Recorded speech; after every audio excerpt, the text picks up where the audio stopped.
Get this dirty black kid away from my table before he steals something or gives us all some disease. Gregory Hamilton said it loud. 8:30 p.m. on a Friday in October, 52 degrees, the Sterling Oaks patio, string lights glowing, gas heaters fighting the chill, Hamilton in his $12,000 wheelchair, 7 dinner guests laughed nervously. Champagne glasses raised. Miles Underwood stood 3 feet away, 9 years old, homeless, barefoot, jacket torn from digging through their dumpster, black in a sea of white faces. "Sir, please, I can help your leg." "You?" Hamilton laughed. "How long would this miracle take, boy?" Miles's voice shook. "Seconds! The journal said seconds." Laughter exploded across the patio. Hamilton pulled out his checkbook, laughing so hard tears streamed down his face. "Perfect! Heal me for $1 million in your magical seconds, street rat! When you fail, police take you!" Miles whispered, "Okay, 30 minutes earlier. 30 minutes. 8 o'clock p.m. Miles had followed the smell 6 blocks from Mile 34 overpass. Garlic butter, grilled ribeye, food from a different universe. October air bit at his bare feet, but 52 degrees wasn't cold enough to kill. Not yet. November would be different. The Sterling Oak sat like a mansion. Brick and ivy. Warm light spilling from every window. People who'd never been cold, never been hungry, never been invisible. Miles found the service entrance, the dumpster, and beside it, the recycling bin where someone had tossed reading material. 3 torn copies of the Journal of Emergency Medicine, July 2024 issue, coffee-stained, water-damaged, someone's discarded subscription. To Miles, they were gold. He smoothed the pages on the ground beside decorative shrubs that separated the dumpster area from the outdoor patio. 5 feet away, through gaps in foliage, he could see everything. 12 tables under string lights, gas heaters glowing orange. The kind that cost more than his mother's monthly salary when she'd had one, when she'd been alive. Miles found bread crust in the dumpster's top layer, ate it while reading by borrowed patio light. Article title, "Acute Sciatic Nerve Entrapment from Gluteal Spasm, Emergency Release Protocol." His eyes moved across the page once. That's all he needed. Photographic memory. Tested at age 6. "Extraordinary," the school counselor had said. That was before extraordinary stopped mattering. Before his mother died, and extraordinary became just another word for different. The text imprinted on his brain like a photograph. Perfect. Permanent. Complete. Acute piriformis or gluteal spasm causing sciatic compression presents as sudden onset lower extremity paralysis. Emergency release protocol. Identify trigger point 2 inches inferior to greater trochanter. Lateral approach, 45-degree angle. Sustained pressure 8 to 12 pounds. Duration 15 to 30 seconds. Muscle relaxation and nerve release is instantaneous. Miles whispered the protocol to himself, adding it to his internal library. 50 pages before this, 51 now. His entire medical education stored in a Ziploc bag and his unbreakable memory. On the patio, celebration exploded. The center table, 8 people, champagne bottles in silver ice buckets. Cristal, $1,200 per bottle. He'd found a wine menu last week. A man sat at the head in a wheelchair, custom carbon fiber, maybe mid-50s, tailored suit, expensive watch. He raised his glass. "To $200 million and the biggest land deal Philadelphia has seen in a decade," Crystal clinked. Laughter rolled like thunder. But Miles wasn't watching the celebration. He was watching the man, the way he shifted his weight every few minutes. Always left side, grimacing when he thought no one looked, reaching down to adjust his left leg like furniture that wouldn't stay in position. A younger man leaned in. "Mr. Hamilton, you sure you're okay?" "I'm fine, Brandon. Keep the champagne flowing." But he wasn't fine. Miles could see it in the micro-movements. Hamilton's left foot at an unnatural angle, the way he shifted position like clockwork. 3 minutes, 4 minutes, pressure building with nowhere to release. Miles looked at the journal page, at the anatomical diagram showing gluteal muscle wrapped around sciatic nerve, at the trigger point marked with an X, at the words instantaneous release. He looked back at Hamilton struggling through celebration. Miles's fingers found the hospital wristband in his pocket. His mother's, Temple University Hospital, patient ID, TUH 284091, Rebecca Underwood, age 31, dead 8 months, 2 weeks, 4 days because nobody had listened when she'd said, "Something's really wrong." He looked at Hamilton in pain. And Miles knew, with the certainty of 51 memorized pages and 8 months watching medicine through hospital windows, that something was about to go very wrong. He didn't know yet he'd be the one to fix it. Miles pulled the hospital wristband completely out of his pocket. Yellow plastic, scratched from being carried everywhere for 8 months, 2 weeks, and 4 days. The text was fading, but he could still read every character. He'd memorized it anyway. Rebecca Underwood. DOB, March 15, 1994. Admitted, August 13, 2025. Allergic to penicillin. His mother had been 31 years old when she died. 31. Young enough that she should have had decades left. Young enough that when she'd first said, "I think something's really wrong in that emergency room," they should have taken her seriously instead of telling her to wait, instead of processing people with insurance cards first. Instead of making her sit in that plastic chair for 6 hours while the infection in her body multiplied and spread. "Someone please listen," she'd said, over and over, getting weaker each time. "Please, I think something's really wrong." By hour 8, when they finally called her name, the infection was in her bloodstream, sepsis. The doctor had used that word like it was a surprise, like it was unpredictable, like there was nothing anyone could have done differently. But Miles had read about sepsis since then, found articles, memorized treatment protocols. $85 worth of antibiotics in hour 2 would have saved her life. $85. Less than 1 bottle of the champagne Hamilton's table was drinking. Miles had photographic memory, a gift, the school counselor had called it. She'd tested him at age 6, shown him complex images and paragraphs, and asked him to recall what he'd seen. Perfect recall, every single time. She'd called his mother in for a special meeting, used words like extraordinary and gifted and tremendous potential, talked about special programs and opportunities. "My brilliant boy," his mother had said on the walk home that day, "you're going to do such amazing things." That was 3 years ago, before medical bills from his grandmother's death had buried them, before his mother started working double shifts, before exhaustion weakened her immune system, before the world taught Miles that potential meant nothing without money.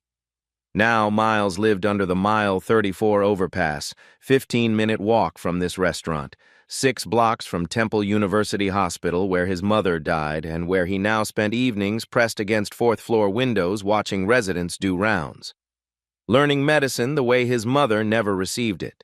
Through observation, through memorization, through desperate determination that nobody else would die unheard. He'd collected 51 pages of medical journals over 8 months, kept them in a Ziploc bag, organized by topic, every page memorized, every diagram traced in his mind. On the patio, everything changed. 8:15 p.m. Hamilton suddenly gasped, dropped his fork. It clattered against china. "Greg!" The woman in her 40s business suit half stood. "What's wrong?" Hamilton's left leg jerked, then locked, completely rigid. His face went white. His hands flew to his thigh, gripping, trying to move it. Nothing. The leg stayed frozen at an unnatural angle, foot rotated sharply inward. "I can't. My leg. I can't move it at all." Chaos erupted at the table. "Is it a stroke? Heart attack? Call 911. The older man already had his phone out. "Yes, emergency. The Sterling Oak Restaurant, Route 76. We need an ambulance. 58-year-old male, possible stroke. He's already in a wheelchair. His left leg just went completely paralyzed." He listened. His face fell. 18 minutes? 18 minutes. Miles watched from the shadows 5 feet away, watched Hamilton's leg locked rigid, the inward rotation of the foot, the muscle visible through expensive pants, hard as stone, exactly like the diagram he'd read 30 minutes ago. Not a stroke, not a heart attack, not permanent. Acute gluteal spasm compressing the sciatic nerve. Looks like dying, feels like the end, is actually fixable. In seconds, if you know where to press. Miles looked at the journal page, at the trigger point marked with an X, at the protocol. 15 to 30 seconds duration, release is instantaneous. He looked at Hamilton, sweating, gripping his leg, surrounded by 7 panicking people who had no idea what they were watching. He looked at the wristband. Talks 284091, Rebecca Underwood. "Someone please listen." Miles stood up. The shrubs rustled. Brandon noticed first. "Sir, there's someone." Miles stepped toward the patio, toward the wrought iron fence separating their world from his.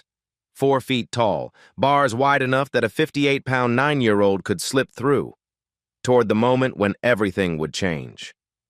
Miles stepped out of the shadows and walked directly toward the patio railing. His bare feet made no sound on the concrete. His torn jacket hung off shoulders that were too thin, too sharp, bones visible beneath skin. The patio was complete chaos. Hamilton gripping his leg with both hands, Victoria on her phone trying to get through to 911 again, Thomas Reed pacing back and forth, Richard Bolton standing with his phone held up recording everything. Brandon Mills, Hamilton's assistant, saw Miles first, did a visible double-take, a homeless child. Here, now, wrong in every way.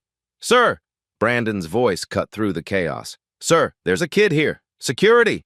Hamilton's head snapped up. For a moment their eyes met. Millionaire and homeless child. Two people who should never have occupied the same space. Then Hamilton's face twisted, panic mixing with something uglier. That's when he said it. Not quietly. Loud enough for everyone to hear. "Get this dirty black kid away from my table before he steals something or gives us all some disease." The words hit like stones. The patio went silent except for jazz piano from speakers. 40 people at 12 tables all turning to stare, eyes categorizing, threat, problem, something to remove. Miles had heard worse. 8 months on the street taught you that, but it still hurt. He focused on Hamilton's leg, on the crisis happening while everyone was distracted by prejudice. "Sir, please, I can help your leg." "Help?" Hamilton laughed, not amused, cruel. "Boy, you can't even help yourself off the street. Look at you, you're filthy, you're nobody. What makes you think you can help me?" The word boy hung in the air. Everyone heard the weight of it. Security was coming. Miles could see the guard through the glass doors. Big man, uniform, maybe 6 seconds away. Miles didn't have time for politeness. Hamilton didn't have time for proper channels. "Your leg is paralyzed because of acute gluteal spasm," Miles said. Voice shaking, but words clear. Medical. "It's not permanent damage. Your muscle is crushing your sciatic nerve. That's why you can't move. But I can fix it." Hamilton stared. Then his expression shifted to something between amusement and contempt. He looked Miles up and down. Homeless black child, torn clothes, bare feet, nothing. "You?" He gestured broadly. "You're going to heal me?" Someone at a nearby table laughed. Nervous. Hamilton's smile was ugly. "Okay, boy, I'll play your game. How long would this miracle take?" Miles's voice shook harder. "Seconds. The journal said seconds. 15 to 30 seconds of pressure and the nerve releases. You'll be able to move again." The laughter exploded. Not just Hamilton's table. Other tables, too. The absurdity of it. A homeless child claiming he could heal a millionaire in seconds.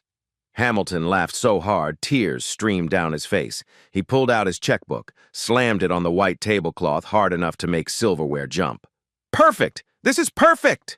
He was still laughing. "Okay, street rat. You want to play doctor? Fine. Heal me for $1 million in your magical seconds. Go ahead. Show us what a homeless little black boy knows that 3 doctors with medical degrees don't know." He leaned forward, smile vicious. "But here's the deal. When you fail, and you will fail because you're making this up, when you fail, security calls the police. They take you away. You spend tonight in juvenile detention instead of whatever bridge you sleep under. You'll have a record. Your life will get so much worse." His voice dropped, threatening. "So think very carefully, boy. Do you really want to try this?" Miles looked at Hamilton's leg, still locked. Rigid security guard now 4 seconds away, 40 people watching, phones out, recording. This would be everywhere in minutes. Viral humiliation or viral miracle.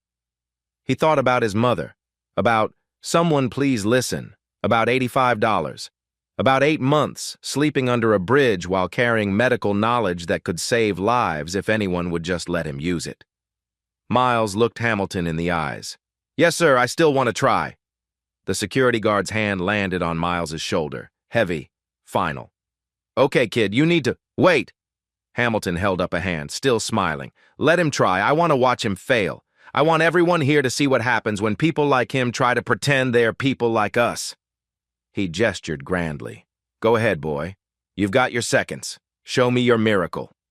Miles climbed through the railing. "Wait, hold on." Richard Bolton stood up, phone in hand like a weapon. Greg, this is insane. We're all witnesses. If this child hurts you, you could be seriously injured. We should wait for the ambulance. The ambulance is still 15 minutes out, Victoria said quietly. And Greg is in serious pain. Pain he'll be in regardless, Thomas interjected. Come on, Greg. He's 9 years old and homeless. How would he know anything about medical procedures? Let him talk. Hamilton's voice cut through, firm despite the pain. He was still smiling, but there was something else in his eyes. Desperation, maybe. Kid, how does a 9-year-old homeless boy know anything about emergency medical protocols? Miles reached slowly into his jacket. Everyone tensed. The security guard's grip tightened on his shoulder. Brandon's hand moved toward his phone. Miles pulled out the Ziploc bag. 51 pages of torn medical journals, water-stained, coffee-ringed, organized with paper clips. He held it up so everyone could see. This is what I've been learning from. 8 months, since my mom died. His voice small but growing steadier. I find journals in recycling bins, in donation boxes, in library trash, behind clinics and hospitals. This one, he pulled out the top pages. I found in your recycling bin 30 minutes ago. He showed them the article. The title visible, the diagram clear. Professional, real. Acute sciatic nerve entrapment from gluteal spasm. Emergency release protocol. Journal of Emergency Medicine. July 2024. It's all here. The symptoms, the diagnosis, the treatment, the exact procedure. Hamilton leaned forward despite the pain. You found that tonight? Just now? Yes, sir. I read it once, one time through. That's all I need. I have photographic memory. They tested me when I was 6 years old. I read something one time and it stays in my head forever. Every word, every picture, everything, forever. Richard scoffed loudly. Greg, come on, Miles interrupted.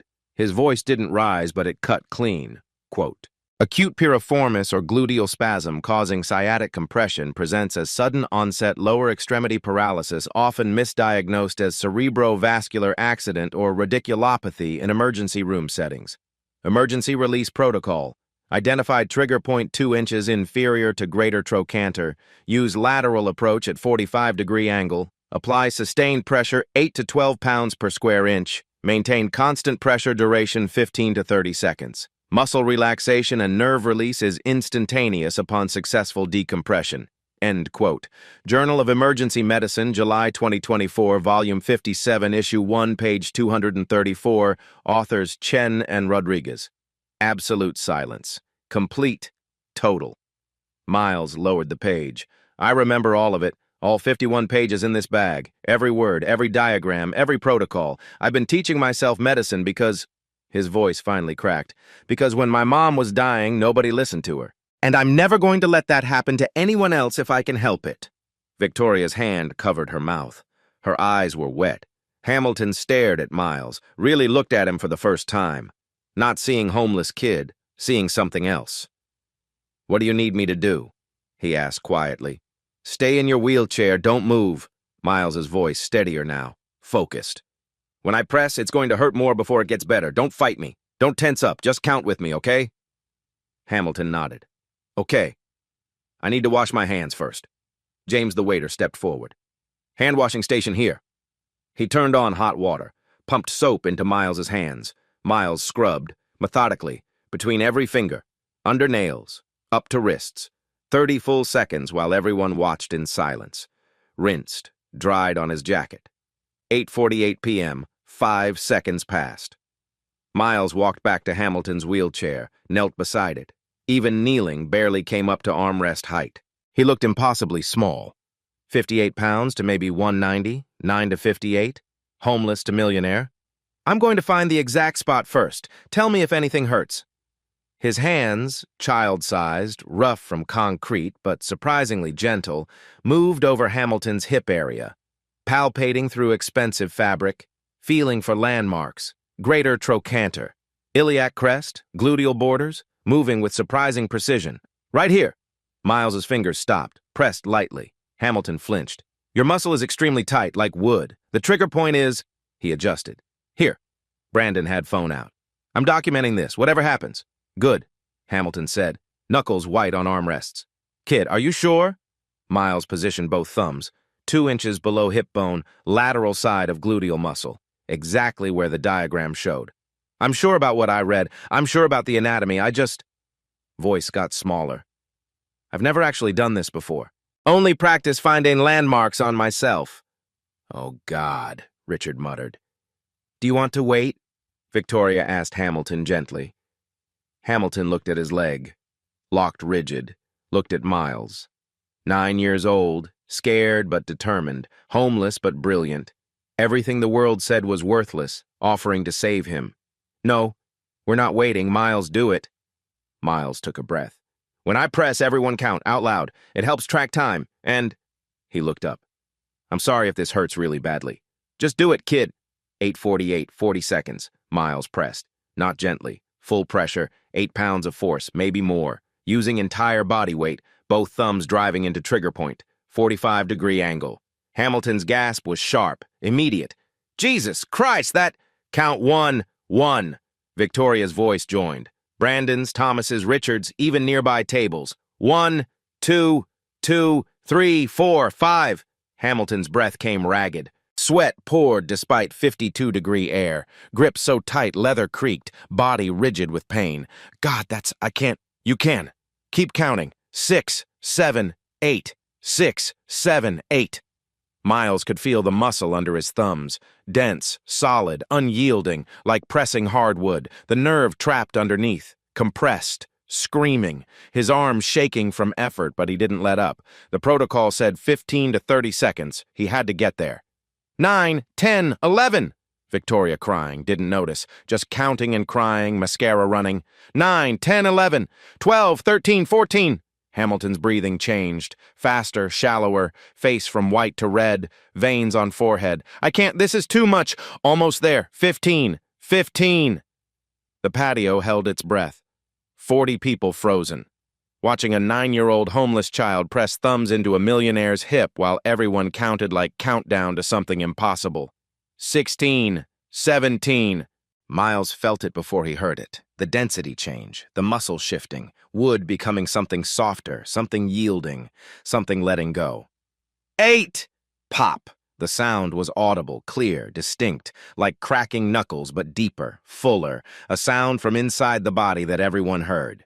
Hamilton's entire body jerked, spine arched, head thrown back, a sound ripped from his throat. Oh my God, oh! 8:48, 58 seconds, 18 seconds of pressure, exactly. Miles stepped back fast, thumbs leaving the point, whole body shaking from effort and adrenaline and fear and hope, nearly fell but caught himself. Hamilton's face transformed, agony to shock to wonder in 3 heartbeats. It's the pain! It's gone! Voice full of disbelief. It's completely gone! I can feel my leg again! Try to move it, Miles whispered. Hamilton stared at his left leg like it belonged to a stranger. Tentatively, scared it wouldn't work, he flexed his toes. They moved. All 5 responding, normal. He rotated his ankle, full range, no pain. He bent his knee, straightened it, bent it again. Normal, just normal. Like 33 minutes of paralysis never happened. The patio exploded, all at once. Like a bomb detonating in reverse. People screaming, chairs scraping as everyone jumped up. Someone shouted, "Oh my God," over and over. Phones everywhere, 20, 30, 40 people recording from every angle. Miles stepped back, making himself small, trying to disappear, but Victoria grabbed him, pulled him into a hug so fierce it knocked air out. "You did it," she sobbed. "You actually did it." Hamilton gripped armrests, pushed, arms shaking. He rose, wobbly, uncertain, like a baby learning to walk. But rising, standing, weight on both legs, both working, both holding him. 8:49, 15 seconds. Gregory Hamilton stood for the first time in 6 weeks without pain. He took 1 step, cautious, then another, then another. 4 steps before he stopped, staring at his legs. He turned to Miles, saw him. "How old are you?" Voice cracked. 9. "You're 9 years old." Not a question. Complete disbelief. Voice broke. "You're 9 and you just, in 18 seconds you..." He dropped to his knees, now at Miles's height, eye to eye. Equal to equal, pulled him into a hug, fierce, desperate, sobbing openly. "You gave me my life back. 18 seconds. You're 9 years old and you gave me my life back." Brandon's hands shook, holding phone. "I got it all. Timestamp clearly visible. 8:48:40 to 8:48:58. 18 seconds exactly." Victoria held up her phone. I was recording too. Different angle. It's all here. Thomas pulled out watch. Stopwatch app, 18.2 seconds. I watched it and still don't believe it. Richard stood with mouth open, speechless for maybe the first time in his legal career. Other diners crowded closer, table assignments forgotten. Everyone wanted to witness, everyone with phones capturing this moment when an impossible thing happened, when a homeless black child healed a millionaire in 18 seconds. Hamilton held Miles at arm's length, hands on shoulders, looking at him like something sacred. What's your full name? Miles Underwood. Miles Underwood. Repeated like a prayer, like a vow. The name I'm going to remember for the rest of my life. He looked at guests, at crowd, at phones. Did you all see what this child just did? They nodded, speechless, stunned. Hamilton looked back at Miles. 18 seconds. I was in that wheelchair 6 weeks. 3 surgeons said permanent nerve damage, and you fixed it in 18 seconds with your thumbs in a journal article from my trash. He laughed. Not cruel, pure wonder. How? How did you know? Miles held up the journal page, crumpled but readable. It's all here, the diagram, the protocol. I just followed exactly what it said. Where did you learn to find anatomical landmarks? Hospital windows, Temple University Hospital, 4th floor, East Wing. I watch residents examine patients. I watch them palpate for landmarks. Then I practice on myself, feeling, remembering, learning. Hamilton stared, then laughed and cried at the same time, pulled Miles into another hug. And Miles stood there, small and confused and wondering if maybe, finally, someone had listened. Hamilton walked slowly back to his dinner table. Each step was careful, deliberate, testing, like he expected his legs to fail at any moment. But they didn't. They held, steady, strong, normal. He didn't sit in his wheelchair. He pulled out a regular chair, sat down, first time in 6 weeks.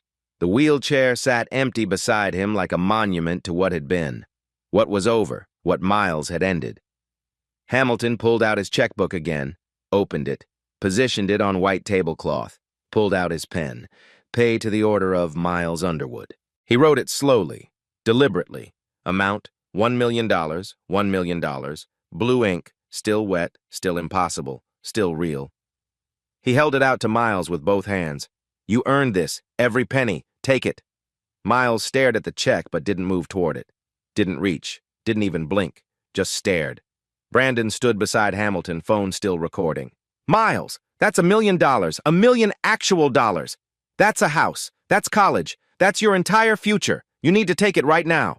Thomas Reed nodded vigorously. Kid, listen. That's life-changing money. You can get off the streets tonight. You can have food and shelter and safety. You can go to a real school, have a real life. Everything changes if you take that check, so please take it. Victoria knelt beside Miles again. Sweetheart, please. You don't have to sleep under a bridge anymore. You don't have to dig through dumpsters. You don't have to be cold or hungry or scared. You can have everything. Please take the check. Brandon's phone buzzed insistently. He glanced at the screen. Eyes went wide. Oh my God! The video I posted 7 minutes ago. 300,000 views already. No, wait. 500,000. It's going viral. Fast. Really fast. Around the patio, other guests started checking phones. Sudden murmurs, excited whispers. It's on Twitter, trending worldwide. TikTok too, at least 20 different videos. Someone made a hashtag, 18-second miracle, trending nationally. It's on Instagram, Facebook, everywhere. CNN just picked it up, main page. A news van screeched into the parking lot. WPVI Action News 6, logo on the side. A woman in her 30s jumped out, reporter's blazer, microphone with camera crew. Dana Wallace sprinted toward the patio in heels not designed for sprinting. Mr. Hamilton, Dana Wallace, Action News 6. Is it true? Did a 9-year-old homeless child just heal you in under 20 seconds? We're getting videos from multiple sources. Can you confirm? More people started gathering outside the patio fence. Other restaurant patrons, parking lot pedestrians, kitchen staff on breaks, everyone with phones, everyone wanting to witness, everyone wanting to be part of the moment, the story spreading in real time, geometric growth. One video becoming 10, becoming 100, becoming 1,000.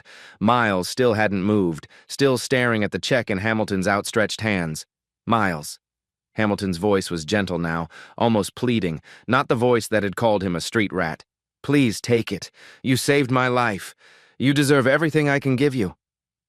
Miles spoke so quietly that nearby conversations stopped completely to hear him. I didn't do it for money. Everything stopped. The patio, the growing crowd, the video recording. The universe itself seemed to pause. I did it because... Miles's voice stayed small but steady. When my mom was dying in the emergency room, she kept saying the same thing over and over. Someone please listen. Please, someone listen. She said it for 6 hours while they made her wait, and nobody listened. Not until it was too late. Not until she was already dying. Victoria's hand covered her mouth. Fresh tears. Dana's camera caught every word, zooming in on Miles's face, on the check, on the impossible distance between $1 million and a 9-year-old who didn't want it. You were in pain tonight, really bad pain. Everyone assumed stroke or permanent damage. Nobody looked for the real answer. They were going to make you wait 18 minutes in agony. I couldn't... He stopped. Started again. I couldn't watch someone suffer when I knew how to help. The patio was silent except for people crying. Hamilton lowered the check, his own face wet. Then what do you want, Miles? Tell me anything. Miles thought for a long moment. Long enough the crowd leaned in. Long enough Dana's microphone inched closer. I want to learn, he finally said. Real learning, in a real school, with real teachers and real textbooks that aren't from dumpsters. I want to become a real doctor, so nobody's mom ever has to die in a waiting room saying, someone please listen, while nobody listens. Hamilton's voice cracked completely. You're going to be the best doctor this city has ever seen, I promise you that. Miles looked at him. Does that mean you'll help me? Hamilton pulled out his phone. Kid, I'm going to do a lot more than help you. I'm going to change your life, starting right now. He started making calls, right there, while 3 million people watched online. Thomas Reed set down his wine glass with a decisive clink. If the kid's such a genius, let him look at my shoulder. 2 years of pain, 6 different doctors, over $18,000. Nobody can figure it out. Miles turned. What kind of pain? Constant ache. Sharp when I lift my arm, especially to the side. Wakes me up at night. Can barely reach behind my back. Thomas stood, rotated his shoulder with visible wince. 3 doctors said rotator cuff tear. 2 said arthritis. 1 said tendinitis. MRIs, X-rays, physical therapy, cortisone shots. Nothing helps. May I examine you? Thomas blinked. Looked at Hamilton. Back at Miles. Yeah, okay. Let's see what the 9-year-old finds. Miles walked to the sink, washed hands again. 30 seconds. Thorough. Professional. Dried them and approached Thomas. I need to ask questions first. Go ahead. Does it hurt when you lift your arm straight forward? Yes. Worse the higher I go. What about to the side? Yes, much worse. Can't get higher than shoulder level. Can you reach behind your back, like tucking in a shirt? Thomas tried. Hand barely made it to lower back. Not really. Maybe 6 inches. Used to reach my opposite shoulder blade easy. Does it hurt at night when not moving? Yes. Dull ache. Sometimes wakes me. Miles nodded. May I touch your shoulder? Check range of motion and feel muscles? Be my guest. Miles stood beside Thomas. Had to reach up. Thomas 6 feet, Miles barely 4. Lift your arms straight forward, high as you can. Stop when it hurts too much. Thomas lifted slowly. Made it to about 85 degrees before pain stopped him. Face creased. That's it. Now to the side. Thomas abducted his arm. Reached maybe 90 degrees before stopping with sharp breath. Same. Miles's hands moved over the shoulder. Gently, precisely, palpating over joint, under collarbone, around shoulder blade, feeling for heat, for texture, for clues. Your subscapularis is very tight here, he pressed gently. Thomas flinched. And your subacromial space is inflamed. I can feel heat, probably fluid in the bursa. He stepped back. You have adhesive capsulitis with subacromial bursitis. Thomas stared. I have what? Frozen shoulder, but that's misleading. You have inflammation in your subacromial bursa, a fluid-filled sac cushioning the joint, and scar tissue in your joint capsule. That's why you can't move through full range. Victoria leaned forward. How do you know it's not rotator cuff tear? That's what 3 doctors said. Because Mr. Reed has pain but normal strength. Watch. Miles turned to Thomas. Push against my hand as hard as you can. He held up his small hand. Thomas pushed. The contrast almost comical, but Miles's point clear. Thomas's strength normal, despite pain. Rotator cuff tears cause weakness. When tendon's torn, muscle can't generate normal force. Mr. Reed is strong. He just can't move through full range because inflammation and scar tissue block movement mechanically. Also, he gestured. His pain arc is between 60 and 120 degrees of abduction. Classic subacromial impingement. When you lift your arm in that range, inflamed bursa gets squeezed between bones. That's the sharp pain. Rotator cuff tears usually have different patterns. Richard was typing frantically on phone.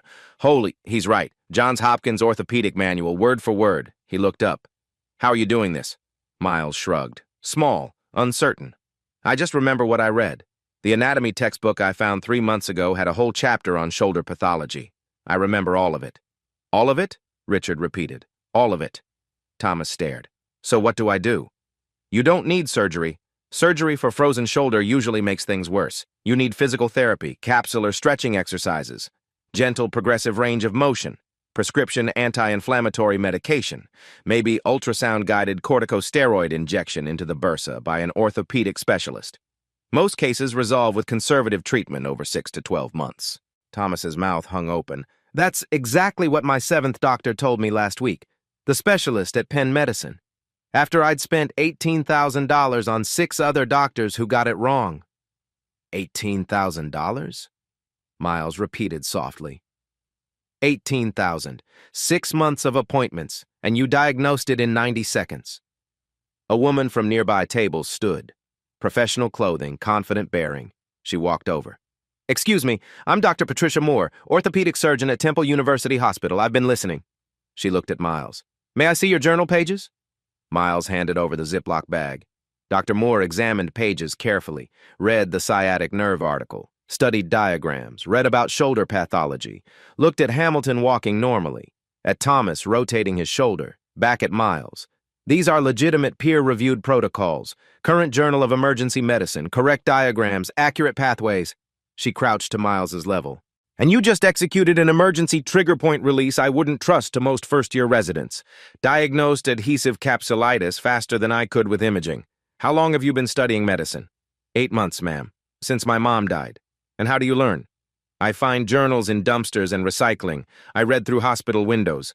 Temple University Hospital, 4th floor, East Wing. I watch your residents do rounds at night, watch examinations, watch procedures. Then I remember everything. Forever. Dr. Moore's eyes widened. You're the window kid.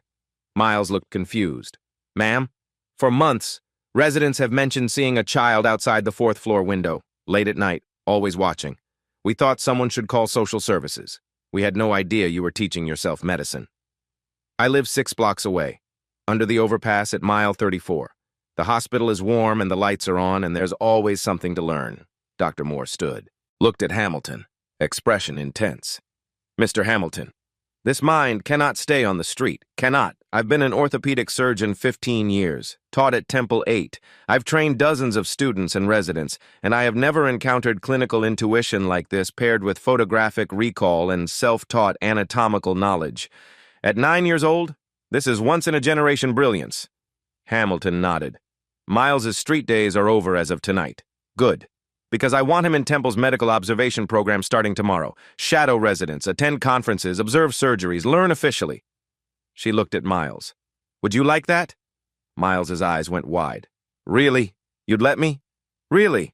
Starting tomorrow. I more than agree, Hamilton said. Dr. Moore, whatever you need, paperwork, funding, clearances, you tell me. Dr. Moore extended her hand to Miles. Formal, respectful. He shook it. Small, rough hand and larger, professional one, and she smiled. Welcome to Temple University Hospital, Miles. Through the door instead of the window. Miles smiled. Real smile. First one anyone had seen all night. Thank you, he whispered. Hamilton tore the $1 million check in half. Just ripped it. Clean through. Then tore it again. Quarters, then smaller. Let the pieces flutter to the white tablecloth like expensive confetti. Everyone stared in confusion. Money's not what you need, Hamilton said quietly. Money's easy. Money I have. What you need is a future, a real one, a permanent one that can't be taken away. 9:23 p.m. Hamilton pulled out his phone, put it on speaker so everyone could hear, dialed from memory. It rang twice. Andrew? Greg Hamilton. Sorry to call so late. No, I'm fine. Better than fine, actually. Listen, I'm enrolling a student at Friends Select Monday morning, 9 years old. Miles Underwood. Yes, I'm completely serious. This kid is a genius. Literal genius. Photographic memory. He just diagnosed conditions that stumped multiple doctors. He healed me when 3 surgeons said I'd never walk normally again. Monday morning, 8 a.m. I'll bring him personally. Full scholarship through graduation. Everything. Tuition, books, uniforms, activities, everything. Thank you, Andrew. He hung up without waiting for more questions. Dialed again immediately. Sarah, it's Greg. I need Unit 8B at the Spruce Street building completely furnished by midnight tonight. Yes, tonight. I know it's late. I'll pay triple overtime. Everything. Full furniture for a 9-year-old boy. Bedroom, kitchen fully stocked. Clothes in multiple sizes. I don't know what size he wears. Make it a home, Sarah. Not just an apartment. A real home. Everything a kid needs. This kid's been sleeping under a bridge for 8 months. I want him to walk into something warm and safe. Bill me whatever it costs. Just get it done. You're amazing, Sarah. Thank you. He hung up, dialed a third number. Jim. Greg Hamilton. I need you to draft an education trust first thing Monday morning. Drop everything else. Beneficiary. Miles Underwood. $2 million principal, covering all education expenses through completion of medical school, including undergraduate medical school, residency support, living expenses, books, equipment, everything he might possibly need. Because I'm investing in the best mind I've ever encountered, and I want to make damn sure nothing, absolutely nothing, stands between him and becoming a doctor. I'll send details tomorrow. Just get the paperwork started. Thanks, Jim. He hung up. Looked at Miles, who stood frozen, completely overwhelmed. Victoria knelt beside him again, took his hands gently. Miles, sweetheart, do you understand what Mr. Hamilton just did? Miles shook his head slowly. Not really, ma'am. Victoria smiled through fresh tears. You're going to Friends Select School. That's one of the best private schools in Philadelphia. Maybe the best. You start Monday morning, and you have a home now. A real home. Apartment. Unit 8B on Spruce Street, just 2 blocks from here. Real furniture, real food, real clothes, real everything. Tonight. You're going to sleep in a real bed tonight. But, Miles's voice was tiny, confused. Why? You don't even know me. An hour ago you... He looked at Hamilton. An hour ago you wanted me arrested. Hamilton knelt down, eye level, equal to equal. You're right. An hour ago I was an idiot, a cruel idiot. I looked at you and saw all my prejudices, all the ugly things this world teaches people like me about people like you, and I was completely, utterly wrong. His voice cracked. You gave me my life back, Miles. In 18 seconds, you did what nobody else could do, but that's not why I'm doing this. I'm doing this because my father was exactly like you. What? My father, Martin Hamilton. He was a janitor at Johns Hopkins Hospital in Baltimore. Night shift, midnight to 8 a.m. for 30 years. And every single night he'd read the medical journals doctors threw away. He'd watch procedures through windows. He'd ask doctors questions on smoke breaks. He taught himself medicine exactly the way you're teaching yourself, from trash and windows and pure, desperate determination. Hamilton's tears fell freely. But he never got his chance. Nobody saw him. Nobody noticed. Nobody cared that a janitor knew more medicine than some residents. He died at 53, still pushing that mop. Angry at a world that never saw him. I built my entire company swearing I'd never be helpless like he was. Then I ended up in that wheelchair tonight, helpless anyway. And you, a 9-year-old sleeping under a bridge, you saved me using the exact same methods my father used. He gripped Miles's shoulders gently. It's like he sent you, like the universe gave me a chance to do for you what nobody did for him. You getting the future he deserved, that's justice. That's what's right. Miles pulled out his mother's hospital wristband slowly. Yellow plastic, worn, fading. Can you help other people too? Not just me. People like my mom, people who can't afford to be listened to. Dr. Moore stepped forward before Hamilton could answer. I have a proposal. Mr. Hamilton, if you're funding Miles's education, why not fund a medical clinic as well? Temple University Hospital and Hamilton Properties working together. A free clinic specializing in rapid diagnosis protocols, using the kind of observation and emergency techniques Miles demonstrated tonight. Hamilton stood. How much for first-year operations? $500,000 would cover adequate staffing, space rental, basic supplies. Done. $500,000 from Hamilton Properties. Wire transfer Monday morning. Dr. Moore smiled. Temple will match with $250,000 plus volunteer medical staff from our residents. Victoria pulled out her phone, typing rapidly. I'm texting my board right now. Williams Development will donate $100,000 as seed funding. Hamilton looked at Miles. We'll name it after your mother. The Rebecca Underwood Memorial Clinic. Opening within a month. Location near Mile 34. Serving homeless and underserved populations. People who get overlooked. People like your mom. Miles held out the wristband with shaking hands. This was hers. Temple University Hospital. Patient TH2 84091. She died there. In the waiting room. Nobody listening. For 6 hours, nobody listened. He looked up at Hamilton. At Dr. Moore. At Victoria. At everyone watching. Now maybe someone else won't have to wait. Hamilton closed his hand around the wristband, pulled Miles into another hug, fierce, protective. The patio was silent except for the sound of 40 people crying, strangers, witnesses, part of something bigger than themselves. Dana's news camera captured everything. Her live stream counter showing 5 million viewers, the story spreading across Philadelphia, across Pennsylvania, across America, across the world. A 9-year-old homeless boy, a millionaire in a wheelchair, 18 seconds that changed 2 lives and would ripple forward into thousands more. Miles looked up at Hamilton through his tears. Do I really get to go to school Monday? Really, truly? Really, truly, I promise. And sleep inside tonight? Unit 8B, you're home. For as long as you want it. Miles started crying. Finally. 8 months of holding everything together. 8 months of survival mode. 8 months of being invisible and hungry and cold and scared and alone. It all came out in huge, shuddering sobs that shook his small body. Hamilton held him through it. So did Victoria. So did Dr. Moore.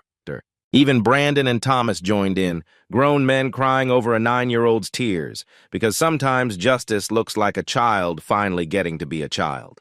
Sometimes it looks like someone finally listening. Sometimes it happens in 18 seconds and changes everything forever. 11:15 p.m. that same night. Miles Underwood stood in the doorway of Unit 8B on Spruce Street. He could barely process what he was seeing. 2-bedroom apartment, fully furnished, everything brand new, everything spotlessly clean, everything impossibly his. Living room with a comfortable couch still wrapped in protective plastic, television, lamps, coffee table, everything a home should have. Kitchen with a refrigerator absolutely full of actual food, fresh milk that hadn't expired, eggs, bread, fruit, vegetables, things he hadn't had in 8 months, things he'd forgotten were possible. Bedroom with clothes laid out on the bed in multiple sizes because nobody knew what would fit. Shirts, pants, socks, underwear, real shoes, everything new, everything clean. And the bed itself, a real bed, queen-sized, too big for one 9-year-old, with clean white sheets that smelled like laundry detergent, fresh pillows, a thick comforter, the kind of clean that doesn't exist on concrete, the kind of soft that doesn't exist under bridges. Miles placed his mother's hospital wristband on the nightstand beside a new lamp, yellow plastic against dark wood. Last piece of her in this first piece of his new life. He lay down fully clothed, shoes still on, afraid to get too comfortable, afraid if he relaxed this would all disappear, afraid he'd wake up under Mile 34 and this would be revealed as dream. But the pillow was soft, real soft, the blanket warm, real warm, the walls solid, the door locked, the heater working, everything real. Miles cried into that pillow for 2 hours. Happy tears mixed with grief, mixed with relief, mixed with tears he didn't have names for. 8 months of sleeping with one eye open. 8 months of cold and hunger and fear. Over. 3 months later, Miles walked through Friends Select's halls in a uniform that actually fit. Making friends, laughing, being 9, straight A's in every class. Teachers astonished daily by what he remembered, what he understood, what he could do. 6 months later, the Rebecca Underwood Memorial Clinic opened its doors on a cold February morning. Miles cut the ribbon standing between Hamilton and Dr. Moore, all 3 crying. The clinic's logo, a stopwatch showing 18 inches with the tagline, "Because seconds matter." They served 212 patients the first month, people who'd been overlooked, people who couldn't afford to be listened to, people like his mother finally getting care. 1 year later, Miles presented at Temple University Hospital's annual medical conference. 10 years old, youngest speaker in the hospital's 200-year history. Topic: Diagnostic errors in underserved populations. What traditional medicine misses when it stops listening. Hamilton sat in the front row, crying through the entire presentation. Standing ovation lasted 3 full minutes, but the most important thing happened every Saturday without fail. Miles returned to mile 34, to the overpass where he'd slept, where he'd been invisible. Now he came to teach. 23 kids sat in a circle around him every week. Homeless, housing insecure, overlooked, invisible to everyone except Miles, who saw them all. He taught them basic first aid, simple anatomy, medical terminology, how to observe, how to remember, how to think like doctors even when the world said they'd never become doctors. One kid, maybe 11, asked, "Miles, why do you come back here every week? You got out. You're safe now. Why help us?" Miles looked at the faces around him, saw himself in every single one. Because someone finally saw me when I was invisible. Someone finally listened when nobody else would. Now I see you, all of you, and I'm going to make sure the world sees you too. Another kid, maybe 8. "Can you really teach us to be doctors?" Miles smiled.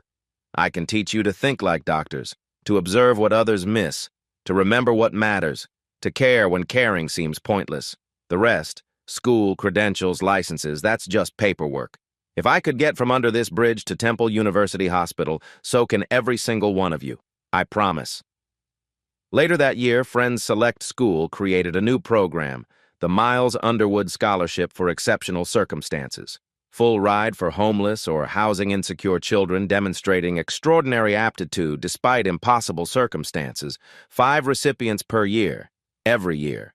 Miles, at 10 years old, helped interview the first group of candidates, sat on the committee, had a vote, was treated as equal. One applicant was an 8-year-old girl teaching herself engineering from library computers, building solar-powered water purifiers for homeless camps using spare parts from electronics recycling.